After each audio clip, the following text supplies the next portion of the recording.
Hello, this is going to be a long video, but I have a lot to say, so bear with me. And we are now many who are safe and released from imprisonment and absurd mistreatment, but many of our comrades from Global Sumud Flotilla are not, and they need to be released now. But most importantly, we are not the story. Thousands of Palestinians are currently being held in Israeli dungeons without a trial, hundreds of which are children. Millions are living trapped under an illegal siege in an apartheid state and occupation, who are being systematically starved and bombed to pieces. Basic societal infrastructure is being targeted and destroyed, and Palestinians are being systematically deprived of their very basic rights and means to survive, such as producing their own food, controlling their own territorial waters, and children being able to go to school.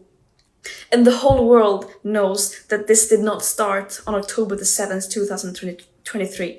And these Israeli war crimes have happened with impunity and with help and legitimizations from our governments, institutions, and media. And this is the story here that people should be focusing on. Do not let me and other volunteers on the flotilla be a distraction. And the Global Sumud Flotilla is about solidarity with Palestinians, international solidarity. And what Israel did was mainly not to illegally abduct us in international waters and abuse us in prison, but it was that it stopped a humanitarian mission and violating international law by preventing humanitarian aid from entering Gaza, a population that are being systematically starved by Israel. And this is a blatant violation of international humanitarian and maritime law. And I also want to make it very clear that our imprisonment by Israel is a direct result of our governments. They keep talking about the importance of upholding human rights and international law and to get aid into Gaza. And then when we do their job, trying to do just that while being completely peaceful and abiding by international law, they fail to ensure our safety. And this mission should not have to exist. It is a last resort when all means fall short and when those in power fail to step up and do the bare minimum. States have a legal obligation to end their complicity in genocide, which the UN Commission now also has confirmed that it is. And this current lack of willingness to do so is a crime against humanity.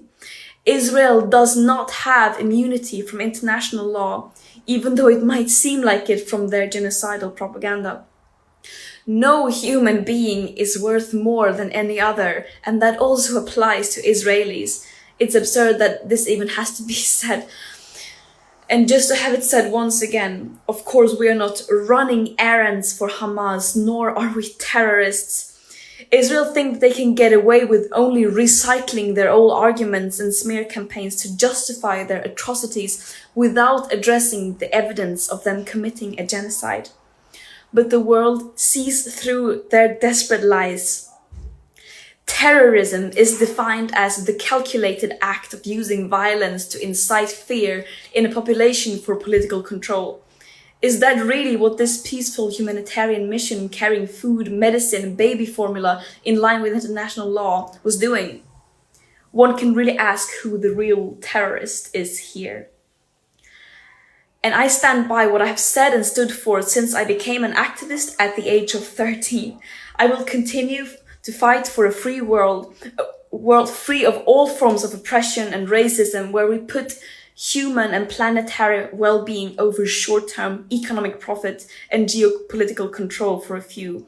And that might sound naive, but I would any day choose being seen as naive over having double standards and not doing anything in the face of injustice. And I urge everyone to join the global uprising for justice, freedom, and equality, and to apply real pressure on our governments and institutions to fulfill their legal obligations to ensure human rights for everyone.